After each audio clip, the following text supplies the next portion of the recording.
Hi, this is Marc Morrell from ToonBarn, and I'm here at San Diego Comic-Con, and I'm talking to... J.M. Kenny, the co-producer and co-director of Necessary Evil. Thank you very much. This is your documentary that you guys did. How long did it take to do it? We started pitching the idea late last year, well, late last 2012. And we had a great back and forth on the pitch, and then once the studio was happy with it, they gave us the green light, and we started going out to the talent. We interviewed over 40 people to participate in the documentary, and so that took a little bit of time. So it's been about a 6 to 8 month process, all in. How did you decide who you wanted to have in the documentary? Well, we had put together a master list. There was a huge amount of people on the list, and we gave it to Warner Brothers and DC Comics to vet it out and tell us if they were happy with everybody, which they were.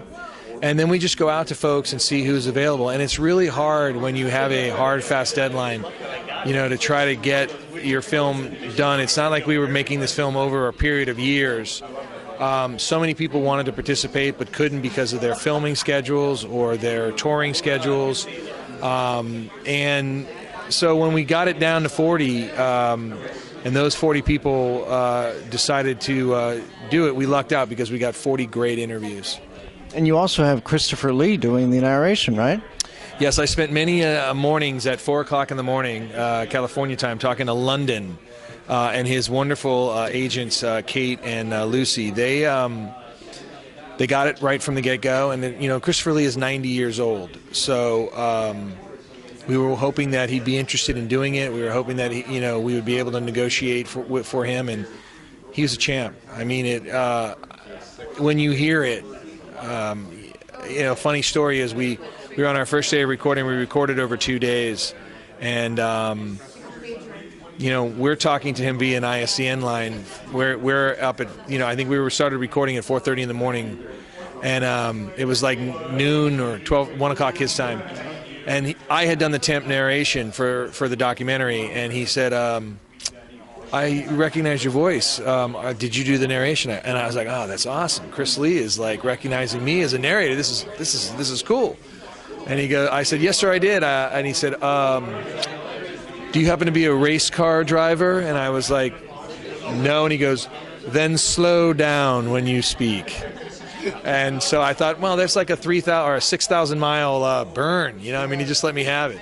But he was great. He got it, and we had a lot of fun with him. It would have been just such a bonus to be there with him, but to hear him and to hear him read stuff that Scott wrote, and he's passionate about it and he believes in it. And I think when you see it, you'll understand why he's probably the only choice. I mean, we had a list, but he's really the top of the list. And we'll get to hear him in that 22 minutes that we're going to see at the panel?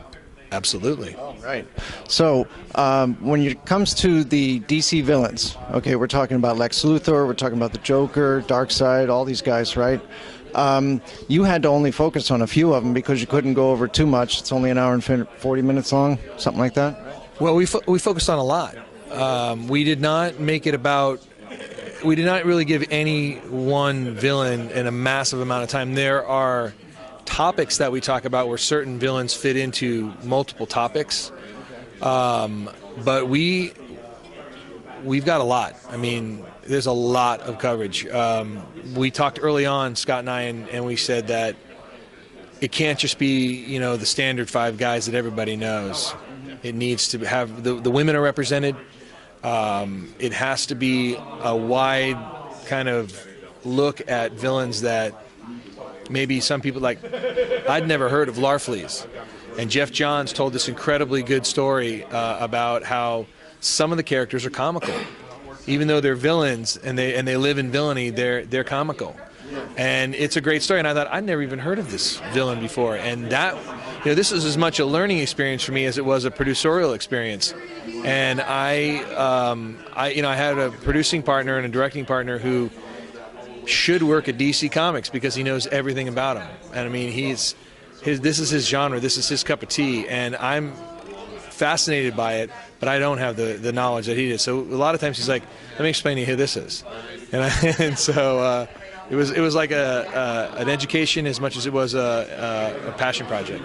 So how did you guys go about molding the documentary into something where we talk about the fact that there's basically good and evil in every single one of us, and at some point, some of these villains make that decision to go evil? That's a topic in the documentary, which is, are they born bad or do they become bad? And we asked a lot of our interviewees what their thoughts were, and there's a wide range of thoughts. But, we didn't pigeonhole any one villain into like what we thought they were. We kind of let them sift throughout the whole documentary. So like I said, many of them will come back and you'll go, if you're talking about a particular topic, you may have just finished talking about the Joker, and you might all of a sudden he may pop up again later on in the documentary because he also has this characteristic, or attribute. We wanted people to look at it like society affects these writers and artists, and they write. Sometimes they write villains because it makes them address their fears. And all of us do that. We create characters, we create scenarios that hopefully help us get through the fears that we might have in our everyday life. And we wanted that to be part of the documentary is, these characters are direct representations, almost reflections of what's happening out there. And some of them are just really bad. Some of them are diabolical and don't think they're evil, and some are comical, but still bad. Yeah, we were talking with Scott about one of the villains. One of his favorite villains of all time was a villain that both the villains and the good guys had to come together to work together to defeat. And it was something back from like the 80s and something like that. Who was your favorite villain? I've been asked this question already, and I was asked the question of who I would want to be if I was to dress like him, and I said Lex Luthor. The reason being is I think he's human. I don't think he's human. He's human, and he's really smart. But there's characters that are fascinating because of their backstories, like Black Adam, who was a victim of circumstance, and has just become, violent in the way he handled his, retribution. And I'm fascinated by how people can be pushed. And in this case, here's a character that's pushed. I was also fascinated by Sinestro and the Green Lanterns in the sense of how they all work together, how they all are intertwined. And I think one of the most amazing things about this documentary is you hear firsthand from the artists and the writers how intertwined these characters are with how the hero and the villain are intertwined, and I think that's amazing. That's very cool. Yeah, you sound great. So it comes out on Blu-ray Combo Pack and DVD October 25th. We're really looking forward to it, and we're looking forward to seeing the panel. Great. All right. Thank you for your time. We really appreciate your time. Thank you. Thank you.